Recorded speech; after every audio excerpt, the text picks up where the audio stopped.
नमस्कार, आप देख रहे हैं अनफोल्ड लोकसभा, जहां मिलेगी आपको अपनी लोकसभा सीट की पूरी जानकारी। 7 चरणों में हो रहे इस बार के चुनावों के नतीजे 4 जून को आ रहे हैं। सत्ता के सबसे बड़े खेल का सियासी मैदान कितना रोचक रहा और किसने अभी तक बाजी मारी है, इन सब के बारे में आइए जानते हैं। तो बने रहिए वीडियो में हमारे साथ। आज हम बात करेंगे राजस्थान की सीकर लोकसभा सीट की।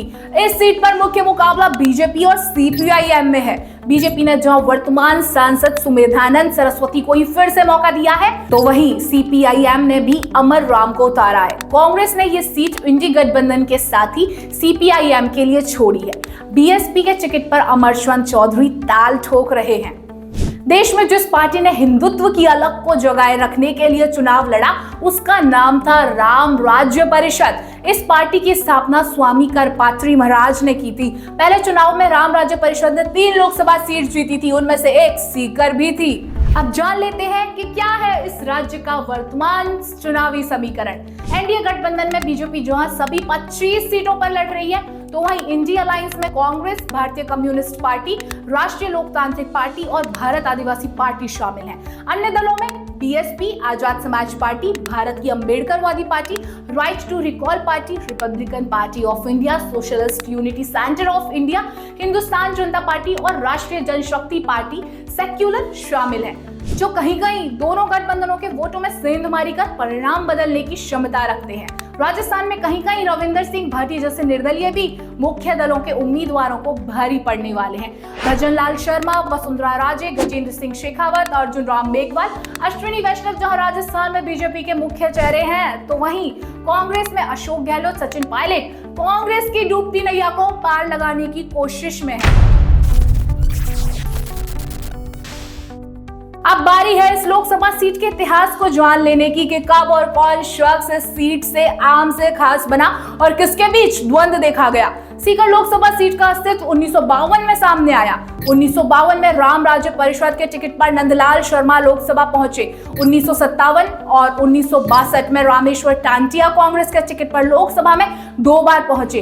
1967 में गोपाल साबू भारतीय जनसंघ के टिकट पर संसद पहुंचे। 1971 में कांग्रेस के टिकट पर श्री कृष्ण मोदी लोकसभा के लिए चुने गए। 1977 में जनता पार्टी के टिकट पर जगदीश प्रसाद माथुर, तो वहीं 1980 में जनता पार्टी सेक्युलर के टिकट पर कुंभाराम आर्य संसद पहुंचे। 1984 में बलराम जाखड़ कांग्रेस की लहर में लोकसभा पहुंचे, तो 1989 में देवीलाल जनता दल के टिकट पर सांसद बने। 1991 में बलराम जाखड़ दूसरी बार कांग्रेस के टिकट पर लोकसभा में चुनकर पहुंचे, तो 1996 में डॉक्टर हरि सिंह सांसद बने। इसके बाद सीकर में बीजेपी की हवा चली और 1998, 1999 और 2004 में लगातार 3 बार सुभाष महरिया लोकसभा में सीकर की जनता की आवाज बने। 2009 में कांग्रेस के टिकट पर महादेव सिंह खंडेला सांसद बने। 2014 और 2019 में बीजेपी के टिकट पर फिर सुमेधानंद सरस्वती लोकसभा में चुनकर पहुंचे। अब बात कर लेते हैं पिछले चुनावों के नतीजों के बारे में। 2019 के चुनाव में इस सीट पर 20,41,612 वोटर्स थे।